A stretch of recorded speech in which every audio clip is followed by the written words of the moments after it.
आता आपल्या आवडत्या मालिकेचे संपूर्ण भाग मालिका प्रसारित झाल्यानंतर लगेचच पाहू शकता पूर्णपणे मोफत फक्त सन नेक्स्ट वर.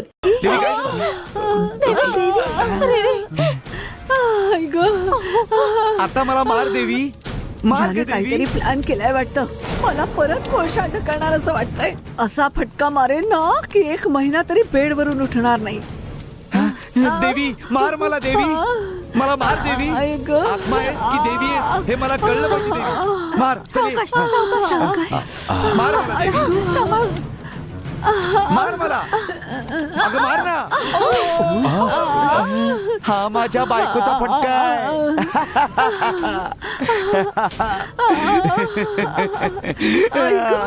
आत्मा नक्कीच पळाला. पळाला आत्मा, पळाला. माझी देवी. वाचवा रे वाचवा.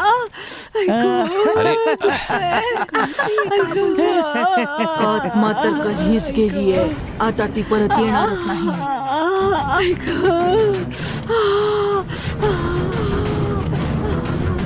ताई तुमची जीभ दाखवा. मला गोड बनवणार आहात का? द्या द्या द्या लवकर द्या.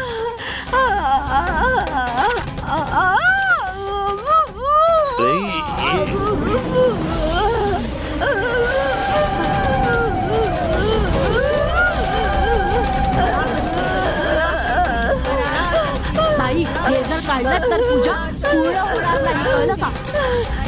असं बाजूला भोवती 3 फेऱ्या मारा. कुंकू दे. ओम शक्ती पराशक्ती दे मला दे. ओम शक्ती पराशक्ती. या ताई फेऱ्या मारा. देवी जर फेऱ्या मारून ये. आता जानकीचा आत्मा तुझ्या जवळ जा येणार ताई, नाही. जा, देवी जा, जा, चल. जा. जिभेवरच्या अरे, काय त्रिशूळा तू पण- सकट वाळूला फेऱ्या मारल्यावर भूत पिशाचं सगळं पळून जाईल.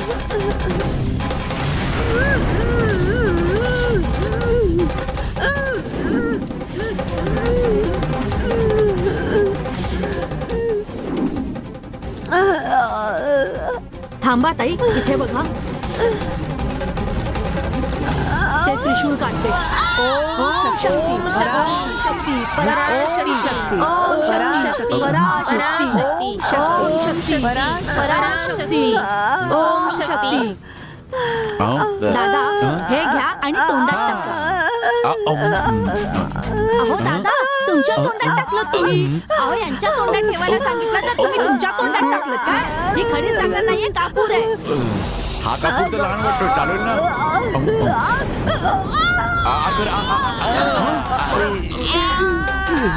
बापरे.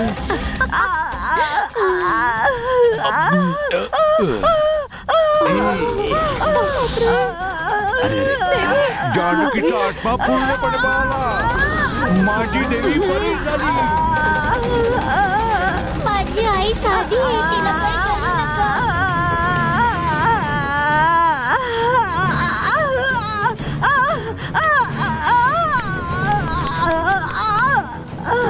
ऐक आई, ऐक माझे मारू पाय नको, जरा थांब ग. जाळलेस. आणखी किती त्रास देणार आहेस मला? अगं मला नव्हतं ना, मी थांब ना जरा, थांब. अगं असं काय करते? अरे किती त्रास अगं थांब देतोस जरा, मला? मला हे लावू दे. सगळं तुझ्यामुळे झालंय. माझा थोडं जीव सहन कर घ्यायचा गं बाकी देवी. ठेवलायस फक्त. लाज वाटत नाही तुला? काय काय सहन करू? त्या दिवशी पण असंच मला पट्ट्याने मारून पूर्ण अंगावर पट्ट्याचं वळ उठवले. आई ग नीट चेप रे.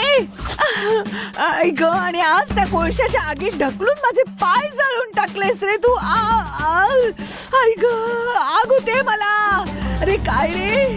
आई ग, तुझ्या पायावरचे हे वेदना गोल गोल सहन होत फोड नाहीयेत अगदी रे. साखरेतल्या पाकातल्या रसगुल्ल्यासारखे वाटताय. काय रे मला वेदना होत आहे आणि तुला यात रसगुल्ले अगं आठवतात? काय झालं?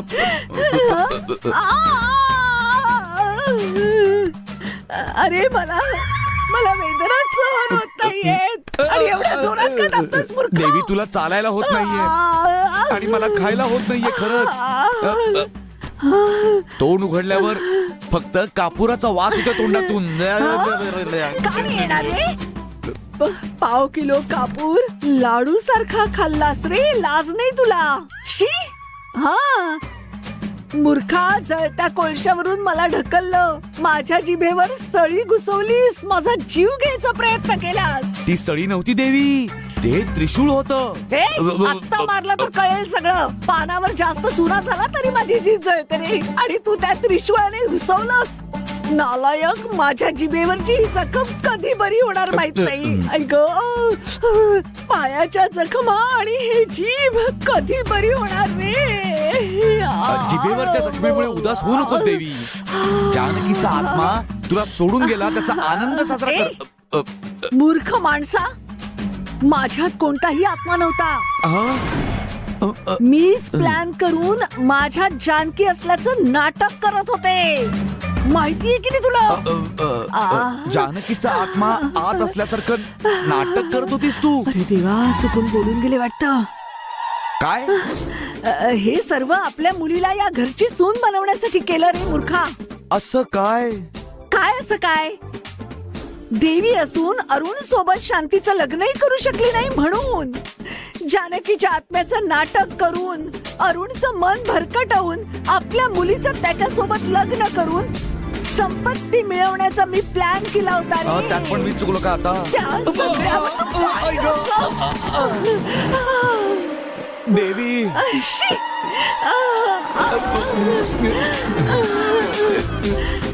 देवी. ए, तू निघा इथून आता. चालतो. जातो जातो. झालं हिचं परत सुरू. ऐक, माझ्यात आत्मा आहे ओरडत होते मी. पण या दळींदर माणसाने माझ्या सगळ्या नाटकावर पाणी ओतलं. ऐक, आता हा कशाच्या जोरावर मी माझ्या मुलीला घरची सून बनवणार. ऐक, माझं डोकं दुखतंय. सगळे नशिबाचे भोग आहेत. ऐक,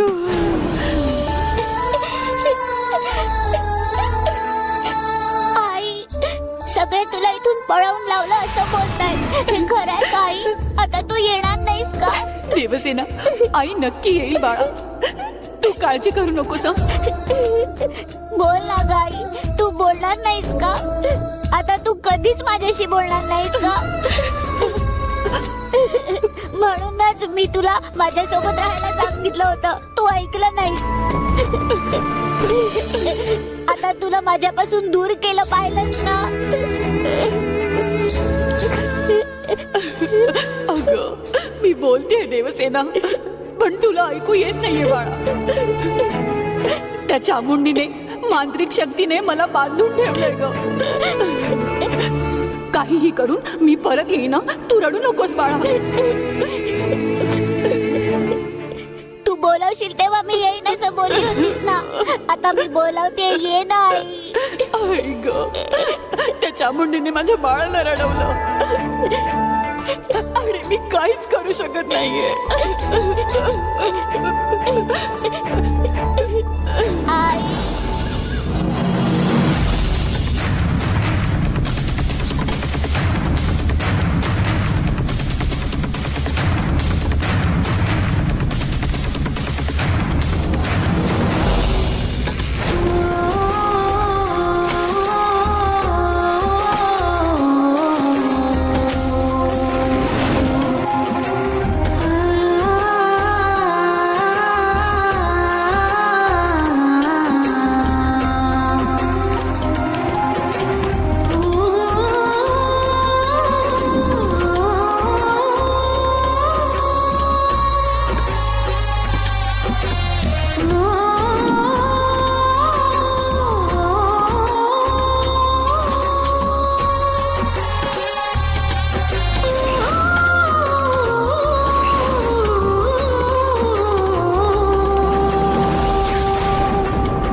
पावसाची चिन्ह दिसत आहेत हो असं वाटतंय तरी.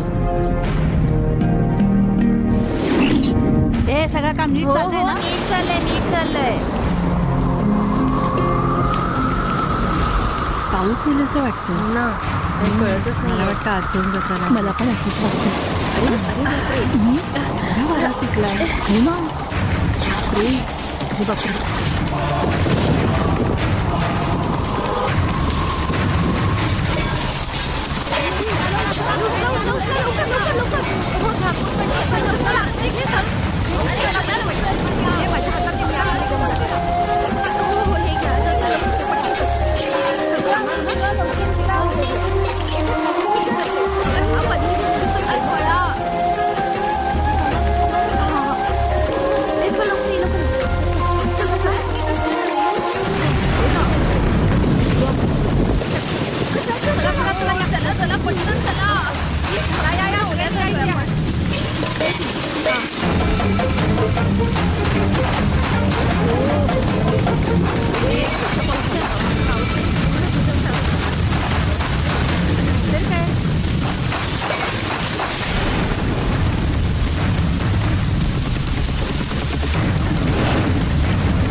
एकटीच बसलीये.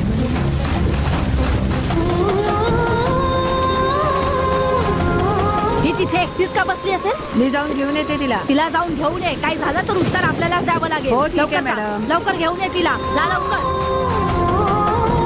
हे सर्वांनी नीट टोकी पुसा गं. साप वगैरे घट्ट करून त्या साड्या. चला आठवा लवकर.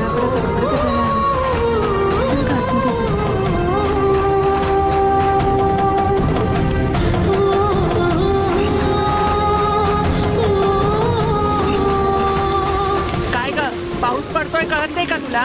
उठ चल लवकर. अगं उठ म्हणते ना. ए बाई अगं तुझ्याशी बोलते मी. उठ ग. अगं उठ चल. काय झालं ग? उठ की. पाऊस पडतोय ना. चल आत. अरे चल पाऊस चल. पडतोय.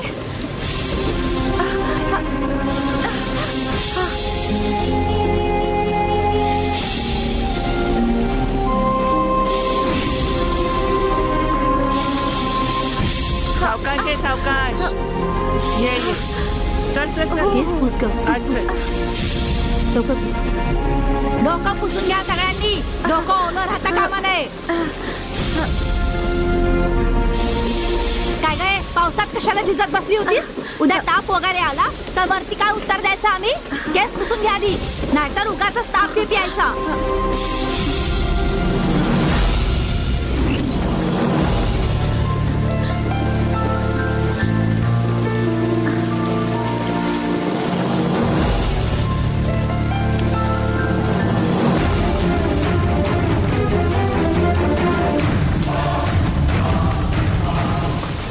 काय झालं? अशी का बघतेस? आजूबाजूला घडणाऱ्या गोष्टींचा विसर पडेपर्यंत भान हरपून बसली होतीस. याची दोनच कारणं असू शकतात. एक, देवाच्या तपश्चर्येत मन हरवून टाकणं. आणि असं काही नसेल तर आयुष्यात घडलेला मोठा प्रसंग मनात दाबून ठेवून बाहेर कोणाशी न बोलल्याने असं घडूच शकतं. हे एक कारण असू शकतं. त्या दोघांपैकी कोणतं तरी एक कारण नक्कीच आहे. तू मनात खूप काही दाबून ठेवलंयस हे मला त्या दिवशीच कळलं होतं. म्हणून मी ते मनात दाबून ठेवू नकोस, मन हलकं कर असं सांगितलं होतं. ते तू मनातच ठेवून का त्रास करून घेतेस? झाडांना पण गरजेपेक्षा जास्त पाणी मिळालं की ती सडतात. मग मनाचं काय घेऊन बसलीस? प्रत्येक समस्येवर एक तरी उपाय हा असतो. रड, हवं तेवढं रड. रडून रडून तुझं मन हलकं कर आता. मर्यादेबाहेर दुःख मनात साठवून जगणं मेल्याहून मेल्यासारखंच आहे, लक्षात ठेव. मग फक्त ते चालतं फिरतं भावनाहीन उरलेलं मृत शरीर असतं.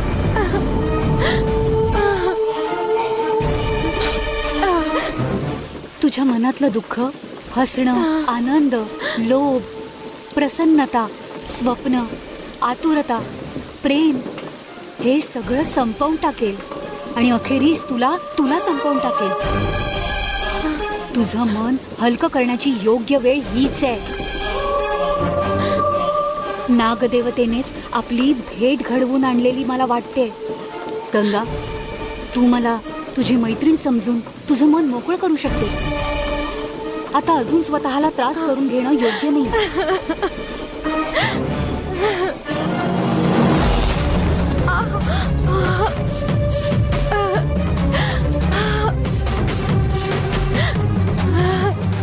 पावसाचं तुला भान राहिलं नाही, पण जातं फिरवून तुझ्या हाताला एवढे फोड आले ते सुद्धा तुला जाणवलं नाही. यापेक्षाही माझ्या मनातल्या वेदना जास्त आहेत आणि काय घडतंय मला काहीच कळत नाहीये. तुमच्याशी बोलावं असं मला त्या दिवशीच वाटत होतं.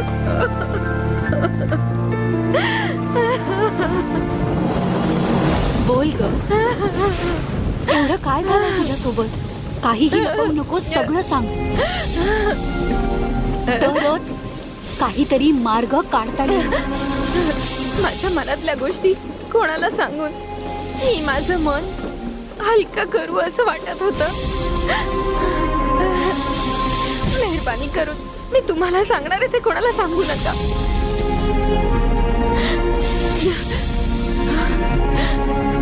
चूक करणाऱ्याला शिक्षा ही होतेच, पण मी काहीच न करता शिक्षा भोगतेय. या सगळ्या मागे मी पूजा करत असलेली नागमाता आहे. ठीक आहे, चला आता पाऊस गेलाय. सगळे आपापल्या रूममध्ये जा. चला. हो, चालतंय ना. काय काय ऐकायला येत नाही का? चला लवकर चला. सगळ्यांनी पटापट आपलं सामान उचला आणि निघायची. हो घेतोय.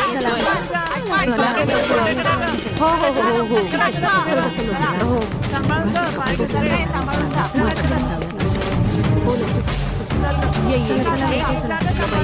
काय काय तू अजून इथे उभी आहेस? तुला काय वेगळं सांगू? ठीक आता तुला घेऊन जा आतमध्ये. चल.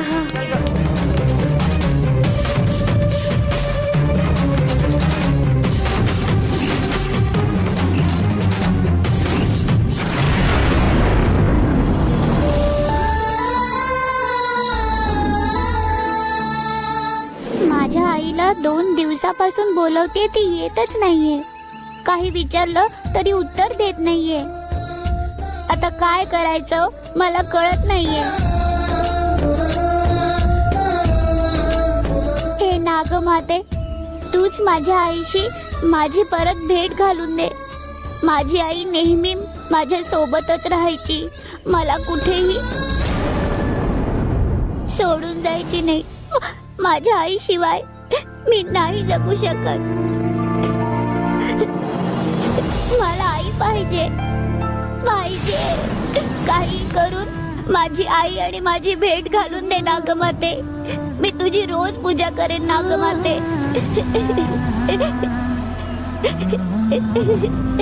आई जिवंतपणी मला भेटली नाही. गंगा माझी आई बनून आली, ती पण आता माझ्या सोबत नाही. हे नागमाते, मी एवढं काय पाप केलंय? मला एवढा त्रास का देतेस? मला अजून त्रास देऊ नकोस नागमाते. माझी आणि आईची भेट घालून दे. आईच्या प्रेमासाठी ही मुलगी खूपच व्याकुळ झाली आहे. हे बघून मला खूपच वाईट वाटतंय. हाच तर विचार गंगा करत नाहीये ना. करत असती तर ती बाहेर यायला तयार झाली असती ना. तिला तू तिथून बाहेर काढणार आहेस म्हणूनच मी शांत राहिलोय. काही कर आणि तिला बाहेर काढ. तिला बाहेर कसं आणायचं ते मला चांगलंच ठाऊक आहे आणि ती वेळ येईलच.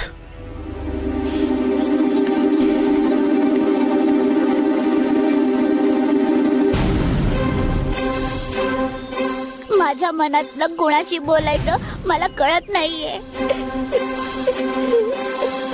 म्हणून तुलाच मी सगळं सांगते. माझी इच्छा पूर्ण कर. देवसेना,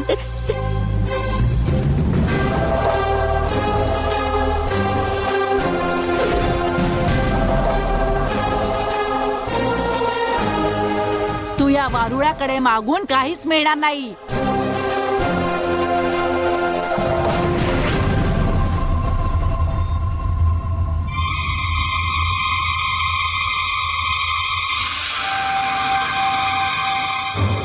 ही अशी का बोलतेय? असं का बोलतेस तू? तुझा विश्वास नाहीये देवावर?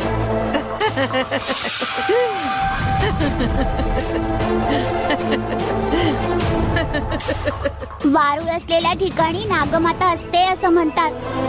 देवाची थट्टा करू नकोस. त्यात तर साप नाहीच आहे. साप असेल तर ते वारुळ असतं. ही तर फक्त माती आहे. ही कशी तुझी इच्छा पूर्ण करेल?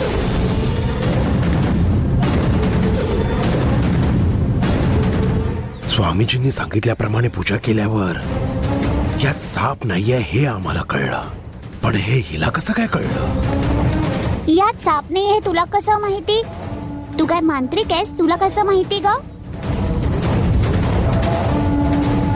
कसं माहित पडलं ते नाही सांगू शकत, पण नक्कीच त्यात साप नाहीच आहे. विश्वास ठेवायचा तर ठेव, नाहीतर सोडून दे.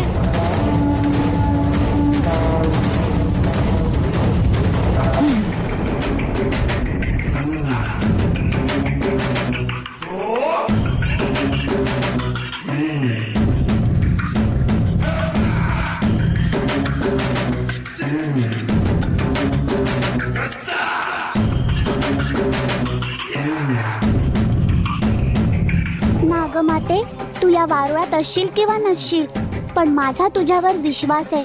माझ्या आईची आणि माझी भेट घालून दे. वारुळात साप नाहीये ही गोष्ट या बाईला कळलीये. म्हणजे ही कोणी सामान्य बाई नाहीये. ही कोण आहे? ही घरात कशासाठी आले हे शोधून काढलंच पाहिजे.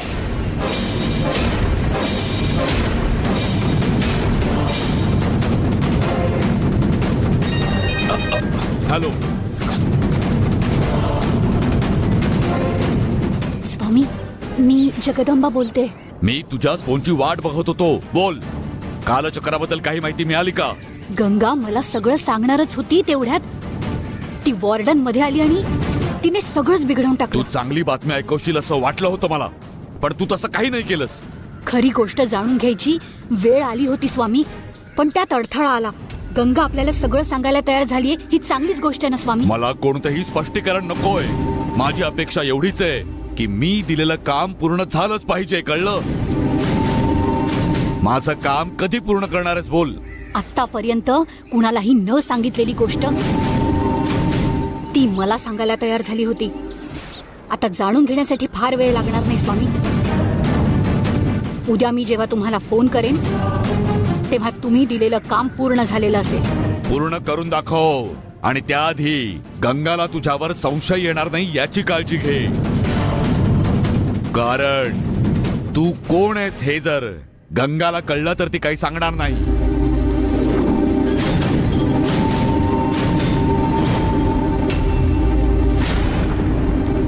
स्वामी, माझ्यावर तिला संशय येऊ नये यासाठी मी खूप जपून पावलं टाकते स्वामी.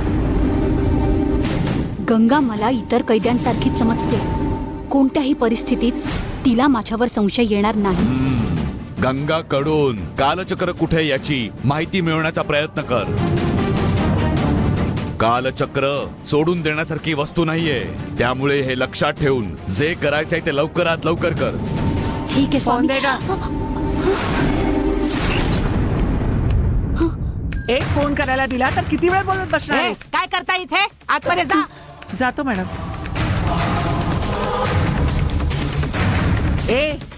एक मिनिटात बोलून देते सांगून किती वेळ आरामात बोलत बसलीस ग तू?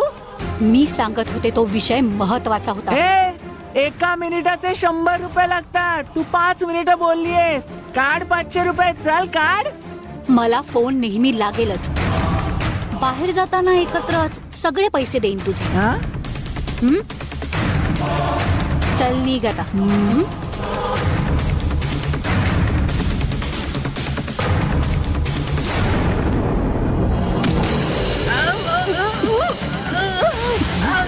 सोड, काय करतेस का?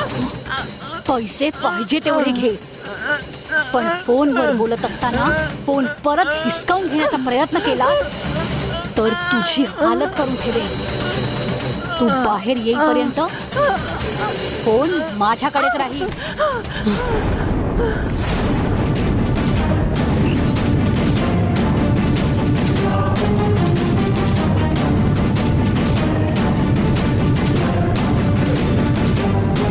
साहेब, कोण आहेस तू?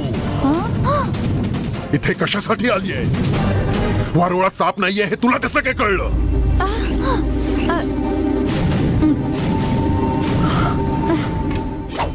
बोलतेस की नाही? साहेब, रागावू नका साहेब. मी ते असंच म्हणाले होते.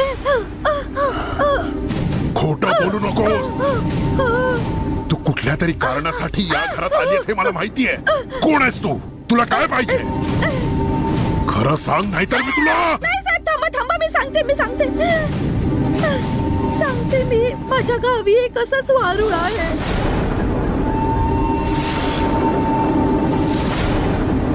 आमची नागदैवत एक नागमाता आहे. आमच्या गावात सगळ्या प्रकारचे दैवत सापडतात. आमच्या गावातली केळीची पानं सुद्धा सापाच्या कातडीसारखी दिसतात. आणि आमच्या गावात कधीही केळीचं झाड सुकत नाही, कारण तिथे केळीच्या झाडाची नागदेवता राहते असं मानलं जातं. गावातल्या गावकऱ्यांना साप काहीही करत नाही असं नागदेवतेचं वरदान असलेलं गाव आहे आमचं. घरात साप आहे की नाही हे आमच्या घरातल्या लहान मुलांना सुद्धा कळलं. सापाचा एक वास असतो, तो आम्हाला चांगला ओळखता येतो. हे तू खरं बोलतेस का? मी बघितल्या बोलले की वारुळात साप नाहीये. तुम्हाला अजूनही विश्वास नाहीये का? हवं तर वारुळ तपासून बघा.